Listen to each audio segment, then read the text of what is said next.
नमस्कार। तो आज हम एक बहुत ही इंटरेस्टिंग टॉपिक पर बात करने वाले हैं। एक क्रिएटर ने अपनी टीनेज की गलतियों और उनसे जो सबक सीखे उन्हें शेयर किया है। चलिए देखते हैं कि उनके एक्सपीरियंस से क्या सीखा जा सकता है और टीनेज के सालों को और बेहतर कैसे बनाया जा सकता है।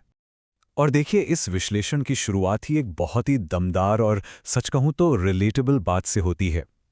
ये लाइन हमें सोचने पर मजबूर कर देती है कि क्या हम भी कहीं वही गलतियां तो नहीं दोहरा रहे। ये इससे सिर्फ एक इंसान की नहीं बल्कि हम सबकी कहानी बना देती है। तो सवाल यही उठता है कि आखिर वो 6 बड़ी गलतियां हैं कौन सी जिनसे हर टीनेजर को बचना चाहिए। आइए एक एक करके इन पर से पर्दा उठाते हैं। ठीक है, तो इन 6 पॉइंट्स को ना समझने में आसानी हो इसलिए 3 मेन हिस्सों में बांटा गया है। पहला, अपने टाइम को मास्टर करना। दूसरा, अपना फ्यूचर बनाना। और तीसरा, रिश्तों को नेविगेट करना। तो चलिए शुरू करते हैं। तो चलिए सबसे पहले और सबसे जरूरी चीज से शुरू करते हैं, अपने समय पर कंट्रोल। क्योंकि अगर टाइम ही हाथ में नहीं है तो फिर कुछ भी करना कितना मुश्किल है ना। तो पहली सलाह है सुबह जल्दी उठना। ये स्लाइड साफ साफ दिखाती है कि कैसे 10 बजे की जगह सुबह 6 बजे उठने से दिन में सीधे सीधे 4 घंटे ज्यादा मिल जाते हैं। सोच कर देखिए, ये वो टाइम है जो बिना किसी मेहनत के कमाया गया है और इस टाइम का इस्तेमाल कोई भी नई स्किल सीखने, पढ़ाई करने या अपनी हेल्थ को बेहतर बनाने में कर सकता है। ठीक है, अब एक्स्ट्रा टाइम तो मिल गया, पर अब इसका करें क्या? इसके लिए एक सिंपल 3 स्टेप का प्लान बताया गया है। सबसे पहले अपने गोल्स तय करें, फिर हर गोल के लिए टाइम फिक्स करें और सबसे जरूरी, उस प्लान पर टिके रहें। अपने दिन को ऑर्गेनाइज करने का ये एक बहुत ही असरदार तरीका है। ऑल राइट, तो टाइम तो निकाल लिया, पर अब सवाल ये है कि इस कीमती समय को भविष्य के लिए इस्तेमाल कैसे किया जाए। ये सेक्शन पूरी तरह से इसी बारे में है कि स्किल्स कैसे डेवलप की जाएं। और सबसे बढ़िया बात पता है क्या है? इसके लिए घंटों की मेहनत नहीं चाहिए।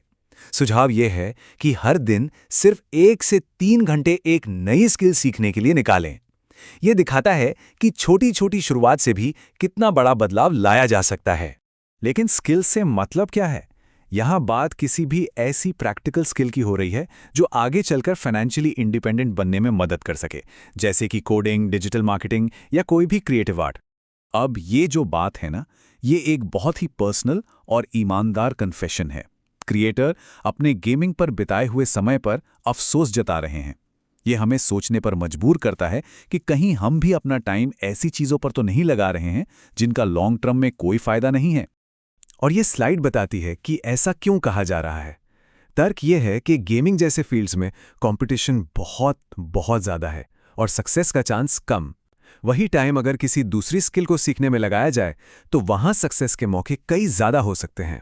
ये अपॉर्चुनिटी कॉस्ट का एक क्लासिक एग्जाम्पल है। अब आते हैं हमारे आखिरी लेकिन शायद सबसे पेचीदा टॉपिक पर, रिश्ते, दोस्त और परिवार। टीनेज की दुनिया के 2 सबसे बड़े पिलर्स।